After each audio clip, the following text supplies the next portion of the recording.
सोलापूर महापालिका प्रभाग क्रमांक 22 मधील धोंडीबा वस्ती येथे लोकशाहीर अण्णाभाऊ साठे नागरी वस्ती सुधारणा योजनेअंतर्गत सन 2024-25 राष्ट्रवादी काँग्रेस पार्टीचे राष्ट्रीय अध्यक्ष तथा राज्याचे उपमुख्यमंत्री अजित पवार, राष्ट्रवादी काँग्रेस पार्टीचे प्रदेशाध्यक्ष तथा खासदार सुनील तटकरे यांच्या विशेष सहकार्यातून राष्ट्रवादी काँग्रेस पार्टीचे प्रदेश उपाध्यक्ष किसन जाधव, कार्यसम्राट नगरसेवक नागेश गायकवाड आणि राष्ट्रवादी काँग्रेस प्रदेश युवक सरचिटणीस चेतन गायकवाड यांच्या प्रयत्नातून 24,75,109 रुपये खर्चून नवीन ड्रेनेज लाईन कामाचे शुभारंभ करण्यात आले।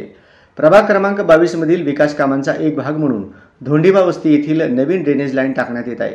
या कामामुळे या भागातील नागरिकांची अनेक वर्षापासूनची पाण्याची समस्या दूर होणार आहे।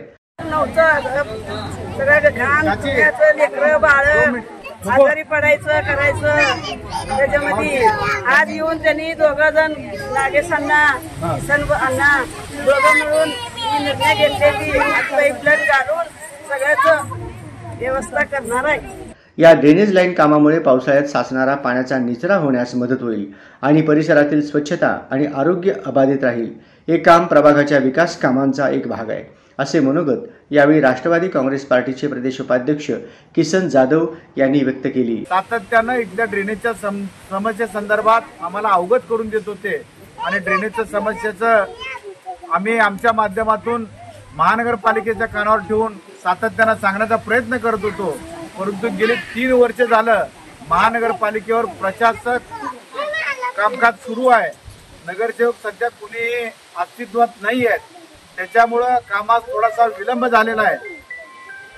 परंतु ही अडचणीची बाब मी राज्याचे उपमुख्यमंत्री आदरणीय अजितदादा पवार साहेबांच्या कानावर ठेवलं आणि त्यांनी तातडीनं आपल्या रामवाडी धोंडीबा वस्ती परिसरासाठी अजितदादा पवार साहेब, खासदार तटकरे साहेब या दोघांनीही कोणताही विलंब न करता 24,75,000 रुपयाच्या रकमेची ड्रेनेज लाईनसाठी मंजुरी या ठिकाणी दिली आणि ते आज प्रत्यक्ष रूपात या ठिकाणी कामाचा शुभारंभ आपण करीत आहोत। दरम्यान या ड्रेनेज लाईन शुभारंभ प्रसंगी उपस्थित मान्यवरांच्या हस्ते विधिवत पूजन होऊन या कामाचे शुभारंभ करण्यात आले।